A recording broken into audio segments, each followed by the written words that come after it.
أعوذ بالله من الشيطان الرجيم. بسم الله الرحمن الرحيم. قال يا نوح إنه ليس من أهلك، إنه عمل غير صالح، فلا تسأل لما ليس لك به علم، إني أعدك أن تكون من الجاهلين. قال رب إني أعوذ بك أن أسألك ما ليس لي به علم، وإلا تغفر لي وترحمني أكن من الخاسرين. قيل يا نوح اهبط بسلام منا وبركات عليك وعلى ممن معك، وأمم سنمتعهم ثم يمسهم منا عذاب أليم. تلك من أنباء الغيب نوحيها إليك، ما كنت تعلمها أنت ولا قومك من قبل هذا فاصبر إن العاقبة للمتقين. وإلى عاد أخاهم هودا قال يا قوم اعبدوا الله ما لكم من إله غيره إن أنتم إلا مفترون. يا قوم لا أسألكم عليه أجرا إن أجري إلا على الذي فطرني أفلا تعقلون. ويا قوم استغفروا ربكم ثم توبوا إليه يرسل السماء عليكم مدرارا ويزدكم قوة إلى قوتكم ولا تتولوا مجرمين. قالوا يا هود ما جئتنا ببينة وما نحن بتاركي آلهتنا عن قولك وما نحن لك بمؤمنين، إن نقول إلا اعتراك بعض آلهتنا بسوء. قال إني أشهد الله واشهدوا أني بريء مما تشركون من دوني فكيدوني جميعا ثم لا تنظرون. إني توكلت على الله ربي وربكم ما من دابة إلا هو آخذ بناصيتها إن ربي على صراط مستقيم. فإن تولوا فقد أبلغتكم ما أرسلت به إليكم ويستخلف ربي قوما غيركم ولا تضرونه شيئا إن ربي على كل شيء حفيظ. ولما جاء أمرنا نجينا هودا والذين آمنوا معه برحمة منا ونجيناهم من عذاب غليظ. وتلك عاد وجحدوا بآيات ربهم وعصوا رسله واتبعوا أمر كل جبار عنيد واتبعوا في هذه الدنيا لعنة ويوم القيامة ألا إن عادا كفروا ربهم ألا بعدا لعاد قوم هود. وإلى ثمود أخاهم صالحا قال يا قوم اعبدوا الله ما لكم من إله غيره وأنشأكم من الأرض واستعمركم فيها فاستغفروا ثم توبوا إليه إن ربي قريب مجيب. قالوا يا صالح قد كنت فينا مرجوا قبل هذا تنهانا أن نعبد ما يعبد آباؤنا وإنا لفي شك مما تدعونا إليه مريب. قال يا قوم رأيتم إن كنت على بينة من ربي وآتاني منه رحمة فمن ينصرني من الله إن عصيته فما تزيدونني غير تخسير. ويا قوم هذه ناقة الله لكم آية فذروها تأكل في أرض الله ولا تمسوها بسوء فيأخذكم عذاب قريب. فعقروها فقال تمتعوا في داركم 3 أيام ذلك وعد غير مكذوب. فلما جاء أمرنا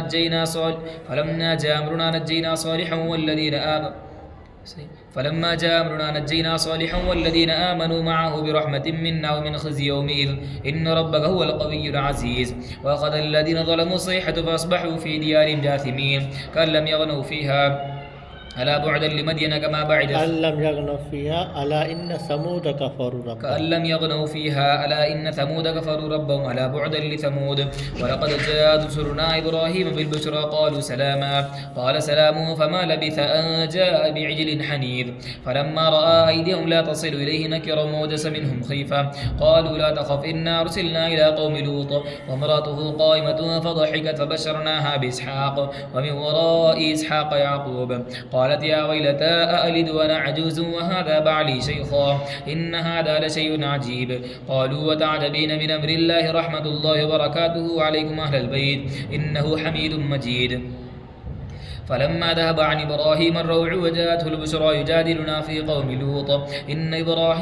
إبراهيم لحليم أواه منيب. يا إبراهيم أعرض عن هذا إنه قد جاء أمر ربك وإنما آتيهم عذاب غير مردود. ولما جاء رسلنا لوطا سيء بهم وضاق بهم ذرعا وقال هذا يوم عصيب وجاءه قومه يهرعون إليه ومن قبل كانوا يعملون السيئات. قال يا قوم هؤلاء بناتي هن أطهر لكم فاتقوا الله ولا تخزوني في ضيفي أليس منكم رجل رشيد. قالوا لقد علمت ما لنا في بناتك من حق وإنك لتعلم ما نريد. قال لو أن لي بكم قوة أو آوي إلى ركن شديد. قالوا يا لوط إنا رسل ربك لن يصلوا إليك فاصل بأهلك بقطع من الليل ولا يلتفت منكم أحد إلا امرأتك إنه مصيبها ما أصابهم إن موعدهم الصبح أليس الصبح بقريب. فلما جاء جعلنا عاليها سافلة وامطرنا عليها حجارة من سجيل منضود. مسومة عند ربك وما هي من الظالمين ببعيد. وإلى مدين أخاهم شعيبا قال يا قوم اعبدوا الله ما لكم من إله غيره ولا تنقصوا المكيال والميزان إني أراكم بخير وإني أخاف عليكم عذاب يوم محيط. ويا قوم أوفوا المكيال والميزان بالقسط ولا تبخسوا الناس أشياءهم ولا تنقصوا المكيال والميزان إني أراكم بخير وإني أخاف عليكم عذاب يوم محيط. ويا قوم أوفوا المكيال والميزان بالقسط ولا تبخسوا الناس أشياءهم ولا تفسدوا في الأرض أشياء ولا تعثوا في الأرض مفسدين. ولا تنقصوا المكيال والميزان إني أراكم بخير وإني أخاف عليكم عذاب يوم محيط. ويا قوم أوفوا المكيال والميزان بالقسط ولا تبخسوا الناس أشياءهم ولا تعثوا في الأرض مفسدين. بقية الله خير لكم إن كنتم مؤمنين وما أنا عليكم بحفيظ. قالوا يا شعيب صلاتك تأمرك أن نترك ما يعبد آباؤنا أو أن نفعل في أموالنا ما نشاء إنك لأنت الحليم الرشيد. قال يا قوم رأيتم إن كنت على بينة من ربي ورزقني منه رزقا حسنا وما أريد أن أخالفكم إلى ما أنهاكم عنه إن أريد إلا الإصلاح ما استطعت وما توفيقي إلا بالله عليه توكلت وإليه أنيب. ويا قوم لا يجرمنكم شقاقي أن يصيبكم مثل ما أصاب قوم نوح أو قوم هود أو قوم صالح وما قوم لوط منكم ببعيد. واستغفروا ربكم ثم توبوا إليه إن ربي رحيم ودود. قالوا يا شعيب ما نفقه كثيرا مما تقول وإنا لنراك فينا ضعيفا ولولا رهتك لرجمناك وما أنت علينا بعزيز. قال يا قوم رهتي أعز عليكم من الله واتخذتموه وراكم ظهريا إن ربي بما تعملون محيط. ويا قوم اعملوا على مكانتكم إني عامل سوف تعلمون من يأتيه عذاب يخزيه ومن هو كاذب وارتقبوا إني معكم رقيب. ولما جاء أمرنا نجينا شعيبا والذين آمنوا معه برحمة منا وأخذت الذين ظلموا الصيحة فأصبحوا في ديار جاثمين كأن لم يغنوا فيها ألا بعدا لمدين كما بعد الثمود. ولقد أرسلنا موسى بآياتنا ولقد جاءت رسلنا ولقد أرسلنا موسى بآياتنا وسلطان مبين إلى فرعون وملئه فاتبعوا أمر فرعون وما أمر فرعون برشيد. يقدم قومه يوم القيامة فوردهم النار وبئس الورد المورود واتبعوا في هذه لعنة ويوم القيامة بئس الرفد المرفود. ذلك من أنباء القرآن نقصه عليك منها قائم وحسيد. وما ظلمناهم ولكن ظلموا أنفسهم فما أغنت عنهم آلهتهم التي يدعون من دون الله من شيء لما جاء أمر ربي وما زادهم غير تتبيب. وكذلك أخذ ربك إذا أخذ القرى وهي ظالمة إن أخذه أليم شديد إن في ذلك لآية لمن خاف عذاب الآخرة. ذلك يوم مجموع له الناس وذلك يوم مشهود وما نؤخره إلا لأجل معدود. يوم يأتي لا تكلم نفس إلا بإذنه فمنهم شقي وسعيد. فأما الذين شقوا ففي النار لهم فيها زفير وشهيق خالدين فيها ما دامت السماوات والأرض إلا ما شاء ربك إن ربك فعال لما يريد. وأما الذين سعدوا ففي الجنة خالدين فيها ما دامت السماوات والأرض إلا ما شاء ربك عطاء غير مجدود. فلا تك في مرية مما يعبد هؤلاء ما يعبدون إلا كما يعبد آباؤهم من قبل وإنا لموفوهم نصيبهم غير منقوص. ولقد آتينا موسى الكتاب فاختلف فيه ولولا كلمة سبقت من ربك لقضي بينهم وإنهم لفي شك منه مريب. وإن كلا لما ليوفينهم ربك أعمالهم إنه بما يعملون خبير. فاستقم كما أمرت وما تاب معك ولا تطغوا إنه بما تعملون بصير. ولا تركنوا إلى الذين ظلموا فتمسكم النار وما لكم من دون الله من أولياء ثم لا تنصرون. وأقم الصلاة طرفي النهار وزلفا من الليل إن الحسنات يذهبن السيئات ذلك ذكرى للذاكرين. واصبر فإن الله لا يضيع أجر المحسنين. فلولا كان من القرون من قبلكم أولو بقية ينهون عن الفساد في الأرض إلا قليلا ممن آجينا منهم واتبع الذين ظلموا ما أترفوا فيه وكانوا مجرمين. فما كان ربك ليهلك القرى بظلم وأهلها مصلحون ولو شاء ربك لجعل الناس أمة واحدة ولا يزالون مختلفين إلا من رحم ربك ولذلك خلقهم وتمت كلمة ربك لأملأن جهنم من الجنة والناس أجمعين. وقل للذين لا يؤمنون اعملوا على وكلا نقص عليك وكلا نقص عليك من أنباء الرسل ما نثبت به فؤادك وجاءك في هذه الحق وموعظة وذكرى للمؤمنين وقل للذين لا يؤمنون اعملوا على مكانتكم إنا عاملون وانتظروا إنا منتظرون ولله غيب السماوات والأرض وإليه يرجع الأمر كله فاعبده وتوكل عليه وما ربك بغافل عما تعملون بسم الله الرحمن الرحيم ألف لام را تلك آيات الكتاب المبين إنا أنزلناه قرآنا عربيا لعلكم تعقلون نحن نقص عليك أحسن القصص بما أوحينا إليك هذا القرآن وإن كنت من قبله لمن الغافلين إذ قال يوسف لأبيه يا أبت إني رأيت 11 كوكبا والشمس والقمر رأيتهم لي ساجدين قال يا بني لا تقصص رؤياك على إخوتك فيكيدوا لك كيدا إن الشيطان للإنسان عدو مبين وكذلك يجتبيك ربك ويعلمك من تأويل الأحاديث ويتم نعمته عليك وعلى آل يعقوب كما تمها على أبويك من قبل إبراهيم وإسحاق إن ربك عليم حكيم لقد كان في يوسف وإخوته آيات للسائلين إذ قالوا ليوسف وأخوه أحب إلى أبينا منا ونحن عصبة إن أبانا لفي ضلال مبين وقتلوا يوسف وطرحوه أرضا يخل لكم وجه أبيكم وتكونوا من بعده قوما صالحين قال قائل منهم لا تقتلوا يوسف والقوه في غيابة الجب يلتقطه بعض السيارة إن كنتم فاعلين قالوا يا أبانا ما لك لا تأمنا على يوسف وإنا له لناصحون أرسله معنا غدا يرتع ويلعب وإنا له لحافظون قال إني لا يحزنني أن تذهبوا بي وأخاف أن يأكله الذئب وأنتم عنه غافلون قالوا لئن أكله الذئب ونحن عصبة إنا إذا لخاسرون فلما ذهبوا به واجمعوا أن يجعلوا في غيابة الجب وأوحينا إليه لتنبئنهم بأمرهم هذا وهم لا يشعرون وجاءوا أباهم عشاء يبكون قالوا يا أبانا إنا ذهبنا نستبق وتركنا يوسف عند متاعنا فأكله الذئب وما أنت بمؤمن لنا ولو كنا صادقين وجاءوا على قميصي بدم كذب قال بل سولت لكم أنفسكم أمرا فصبر جميل والله المستعان على ما تصفون وجاءت سيارة فارسلوا والدهم فأدلى دلوا قال يا بشرى هذا غلام وأسروه بضاعة والله عليم بما يعملون وشروه بثمن بخس دراهم معدودة وكانوا فيه من الزاهدين وقال الذي اشتراه من مصر لامرأته يكري مثواه عسى أن ينفعنا أو نتخذه ولدا وكذلك مكنا ليوسف في الأرض ولنعلمه من تأويل الأحاديث والله غالب على أمره ولكن أكثر الناس لا يعلمون ولما بلغ أشده وآتيناه حكما وعلما وكذلك نجزي المحسنين وراودته التي هو في بيتها عن نفسه وغلقت الأبواب وقالت هيت لك قال معاذ الله إنه ربي أحسن مثواي إنه لا يفلح الظالمون ولقد همت به وهم بها لولا أن رأى برهان ربه كذلك لنصرف عنه السوء والفحشاء إنه من عبادنا المخلصين واستبق الباب وقدت قميصه من دبر وألف يا سيدها لدى الباب قالت ما جزاء من أراد بأهلك سوءا إلا أن يسجنه عذاب أليم قال هي راودتني عن نفسي وشهد شاهد من أهلها إن كان قميص قد من قبل فصدقته من الكاذبين وإن كان قميص قد من دبر فكذبته من الصادقين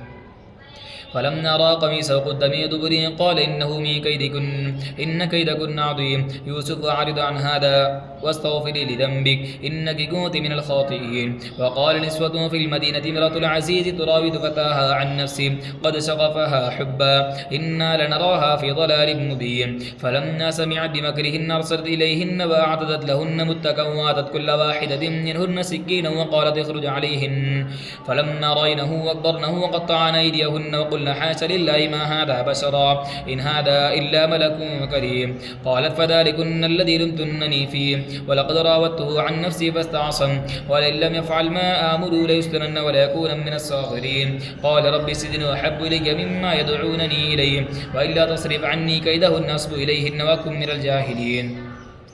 فاستجاب له ربه فصرف عنه كيدهن إنه هو السميع العليم ثم بدا لهم من بعد ما رأوا الآيات ليسجننه حتى حين ودخل معه السجن فتيان قال أحدهما إني أراني أعصر خمرا وقال الآخر إني أراني أحمل فوق رأسي خبزا تأكل الطير منه نبئنا بتأويله إنا نراك من المحسنين قال لا يأتيكما طعام ترزقانه إلا نبأتكما بتأويله قبل أن يأتيكما ذلكما مما علمني ربي إني تركت ملة قوم لا يؤمنون بالله وهم بالآخرة هم كافرون واتبعت ملة آبائي إبراهيم وإسحاق ويعقوب ما كان لنا أن نشرك بالله من شيء ذلك من فضل الله علينا وعلى الناس ولكن أكثر الناس لا يشكرون يا صاحب السجن أرباب متفرقون خير أم الله الواحد القهار ما تعبدون من دونه إلا أسماء سميتموها أنتم وآباؤكم ما أنزل الله بها من سلطان إن الحكم إلا لله أمر لا تعبدوا إلا إياه ذلك الدين القيم ولكن أكثر الناس لا يعلمون يا صاحب السجن أما أحدكما فيسقي ربه خمرا وأما الآخر فيسلب فتأكل الطير من رأسه قضي الأمر الذي فيه تستفتيان وقال للذي ظن أنه ناج منه اذكرني عند ربي فأنساه الشيطان لذكر ربي فلبث في السجن بضع سنين وقال الملك إني أرى 7 بقرات سمان يأكلن 7 عجاف و7 سنبلات خضر وأخرى يابسات يا أيها الملأ أفتوني في الرؤيا إن كنتم للرؤيا تعبدون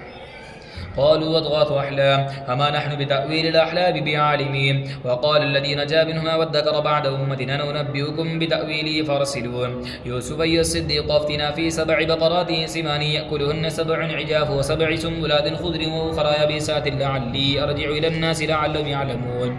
قال تزرعون 7 سنين دأبا فما حصدتم فذروه في سنبله إلا قليلا مما تأكلون ثم يأتي من بعد ذلك 7 شداد يأكلن ما قدمتم لهن إلا قليلا مما تحسنون ثم يأتي من بعد ذلك عام فيه يغاث الناس وفيه يعصرون وقال الملك ائتوني به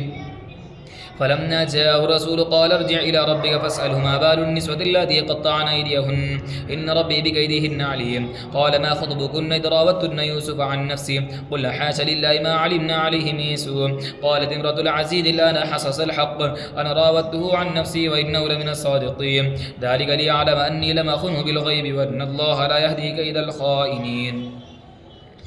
وما أبرئ نفسي إن النفس لأمارة بالسوء إلا ما رحم ربي إن ربي غفور رحيم وقال الملك ائتوني به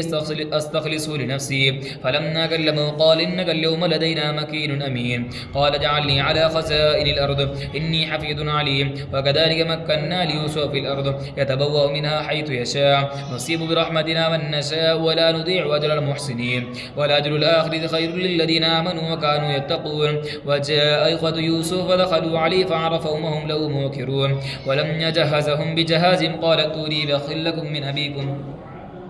ألا ترون أني يوفي الكيل وأنا خير الموسلين فإن لم تأتوني به فلا كيل لكم عندي ولا تقربون قالوا سنراود عنه أباه وإنا لفاعلون وقال لفتيانه جعلوا بضاعة في رحالهم لعلهم يعرفونها إذا انقلبوا إلى أهلهم لعلهم يرجعون فلما رجعوا إلى أبيهم قالوا يا أبانا منع منا الكيل فارسل معنا أخانا نقتل وإنا له لحافظون قال هل آمنكم عليه إلا كما آمنتكم على أخيه من قبل فالله خير حافظا وهو أرحم الراحمين ولما فتحوا متاعهم وجدوا بضاعة ردت إليهم قالوا يا أبانا ما نبغي هذه بضاعتنا ردت إلينا ونمير أهلنا ونحفظ أخانا ونزداد كيل بعير ذلك كيل يسير قال لن أرسله معكم حتى تؤتوني موثقا من الله لتأتونني به إلا أن يحاط بكم فلما آتوه موثقهم قال الله على ما نقول وكيل وقال يا بني لا تدخلوا من باب واحد وادخلوا من أبواب متفرقة وما أغني عنكم من الله من شيء إن الحكم إلا لله عليه توكلت عليه فليتوكل المتوكلون ولما دخلوا من حيث أمرهم أبوهم ما كان يغني عنهم من الله من شيء إلا حاجة في نفس يعقوب قضاها وإنه لذو علم لما علمناه ولكن أكثر الناس لا يعلمون ولما دخلوا على يوسف آوى إليه أخاه قال إني أنا أخوك فلا تبتئس بما كانوا يعملون فلما جهزهم بجهاز جعل السقاية في رحل أخيه ثم أذن مؤذن أيتها العير إنكم لسارقون قالوا أقبلوا عليهم ماذا تفقدون قالوا نفقد سواع الملك ولما جاء به حمل بعير وأنا به زعيم قالوا تالله لقد علمتم ما جئنا لنفسد في الأرض وما كنا سارقين قالوا فما جزاؤه إن كنتم كاذبين قالوا جزاؤه من وجد في رحله فهو جزاؤه كذلك نجزي الظالمين فبدأ بأوعية قبل وعاء أخيه ثم استخرجها من وعاء أخيه كذلك كدنا ليوسف ما كان ليأخذ أخاه في دين الملك إلا أن يشاء الله نرفع درجات من نشاء وفوق كل ذي علم عليم قالوا إن يسرق فقد سرق أخ له من قبل فأسرها يوسف في نفسه ولم يبدها لهم قال أنتم شر مكانا والله أعلم بما تصفون قالوا يا أيها العزيز إن له أبا شيخا كبيرا فخذ أحدنا مكانا إنا نراك من المحسنين قال معاذ الله أن نأخذ إلا من وجدنا متاعنا عنده إنا إذا لظالمون فلما استيئسوا منه خلصوا نجيا قال كبير من لم تعلموا أن أباكم قد أخذ عليكم موثقا من الله ومن قبل ما فرطتم في يوسف فلن أبرح الأرض حتى يأذن لي أبي ويحكم الله لي وهو خير الحاكمين ارجعوا إلى أبيكم فقولوا يا أبانا إن ابنك سرق وما شهدنا إلا بما علمنا وما كنا للغيب حافظين واسأل القرية التي كنا فيها والعير التي قبلنا فيها وإنا لصادقون قال بل سولت لكم أنفسكم أمرا فصبر جميل عسى الله أن يأتيني بهم جميعا إنه هو العليم الحكيم وتولى عنهم وقال يا أسفا على يوسف وابيضت عيناه من الحزن فهو كظيم قالوا تالله تفتوا تذكر يوسف حتى تكون حرضا وتكون من الهالكين قال إنما أشكو بثي وحزني إلى الله وأعلم من الله ما لا تعلمون يا بني اذهبوا فتحسسوا من يوسف وأخيه ولا تيأسوا من روح الله إنه لا ييأس من روح الله إلا القوم الكافرون فلما دخلوا عليه قالوا يا أيها العزيز مسنا وأهلنا الضر وجئنا ببضاعة مزجاة فأوف لنا الكيل وتصدق علينا إن الله يجزي المتصدقين قال هل علمتم ما فعلتم بيوسف وأخيه إذا أنتم جاهلون قالوا أئنك لأنت يوسف قال أنا يوسف هذا أخي قد من الله علينا إنه من يتقي واصبر فإن الله لا يضيع أجر المحسنين قالوا تالله لقد آثرك الله علينا وإن كنا لخاطئين قال لا تثريب عليكم اليوم يغفر الله لكم وهو أرحم الراحمين اذهبوا بقميصي هذا فالقوه على وجهي بيأتي بصيرا وأتوني بأهلكم أجمعين ولما فصلت العير قال أبوهم إني لأجد ريح يوسف لولا أن تفندون قالوا تالله إنك لفي ضلالك القديم فلما جاء البشير والقاه على وجهه فارتد بصيرا قال لم أقل لكم إني أعلم من الله ما لا تعلمون قالوا يا أبانا استغفر لنا ذنوبنا إنا كنا خاطئين قال سوف أستغفر لكم ربي إنه هو الغفور الرحيم فلما دخلوا على يوسف آوى إليه أبويه وقال ادخلوا مصر إن شاء الله آمنين ورفع أبويه على العرش وخروا له سجدا وقال يا أبت هذا تأويل رؤياي من قبل قد جعلها ربي حقا وقد أحسن بي إذ أخرجني من السجن وجاء بكم من البدو من بعد أن نزغ الشيطان بيني وبين إخوتي إن ربي لطيف لما يشاء إنه هو العليم الحكيم ربي قد آتيتني من الملك وعلمتني من تأويل الأحاديث فاطر السماوات والأرض أنت ولي في الدنيا والآخرة توفني مسلما والحقني بالصالحين ذلك من أنباء الغيب نوحيه إليه وما كنت لديهم إذا اجمعوا أمرهم وهم يمكرون وما أكثر الناس ولو حرصت بمؤمنين وما تسألهم عليه من أجر إن هو إلا ذكر للعالمين وكأي من آيات في السماوات والأرض يمرون عليها وهم عنها معرضون وما يؤمن أكثرهم بالله إلا وهم مشركون أفأمنوا أن تأتيهم غاشية من عذاب الله أو تأتيهم الساعة بغتة وهم لا يشعرون قل هذه سبيلي يدعو إلى الله على بصيرة أنا ومن اتبعني وسبحان الله وما أنا من المشركين وما أرسلنا من قبل إلا رجالا نوحي إليهم من أهل القرى أفلم يسيروا في الأرض فينظروا كيف كان عاقبة الذين من قبلهم ولدار الآخرة خير للذين اتقوا أفلا تعقلون حتى إذا استيأس الرسل وظنوا أنهم قد كذبوا جاءهم نصرنا فنجي من نشاء ولا يرد بأسنا عن القوم المجرمين لقد كان في قصصهم عبرة لأولي الألباب ما كان حديثا يفترى ولكن تصديق الذي بين يديه تفصيل كل شيء وهدى ورحمة لقوم يؤمنون بسم الله الرحمن الرحيم ألف لام ميم را تلك آيات الكتاب والذي أنزل إليك من ربك الحق ولكن أكثر الناس لا يؤمنون الله الذي رفع السماوات بغير عمد ترونها ثم استوى على العرش وسخر الشمس والقمر كل يجري لأجل مسمى يدبر الأمر يفصل الآيات لعلكم بلقاء ربكم توقنون هو الذي مد الأرض وجعل فيها رواسي وأنهارا ومن كل الثمرات جعل فيها زوجين اثنين يغشي الليل النهار إن في ذلك لآيات لقوم يتفكرون وفي الأرض قطع متجاورات وجنات من أعناب وزرع ونخيل صنوان وغير صنوان يسقى بماء واحد ونفضل بعضها على بعض في الأكل إن في ذلك لآيات لقوم يعقلون وإن تعجب فعجب قولهم إذا كنا ترابا أئنا لفي خلق جديد أولئك الذين كفروا بربهم وأولئك الأغلال في أعناقهم وأولئك أصحاب النار هم فيها خالدون ويستعجلونك بالسيئة قبل الحسنة وقد خلت من قبلهم المثلات وإن ربك لذو مغفرة للناس على ظلمهم وإن ربك لشديد العقاب ويقول الذين كفروا لولا أنزل عليه آية من ربه إنما أنت منذر ولكل قوم هاد الله يعلم ما تحمل كل أنثى وما تغيض الأرحام وما تزداد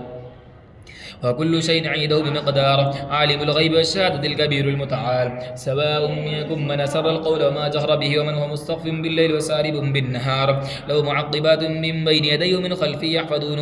يحفظونه من أمر الله إن الله لا يغير ما بقوم حتى يغيروا ما بأنفسهم وإذا أراد الله بقوم سوءا فلا مرد له وما لهم من دونه من وال والذي يريكم البرق خوفا وطمعا ويوسع السحاب الثقال ويسبح الرعد بحمده والملائكة من خيفته ويرسل الصواعق فيصيب بها من يشاء وهم يجادلون في الله هو شديد المحال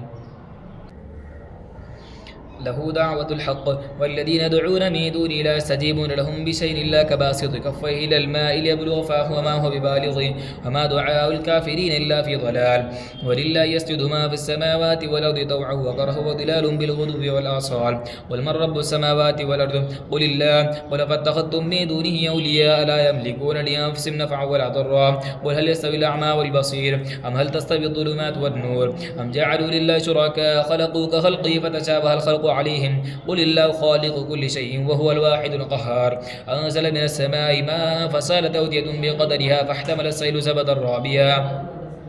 ومما يوقدون عليه في النار ابتغاء حلية أو متاع زبد مثله كذلك يضرب الله الحق والباطل فأما الزبد فيذهب جفاء وأما ما ينفع الناس فيمكث في الأرض كذلك يضرب الله الأمثال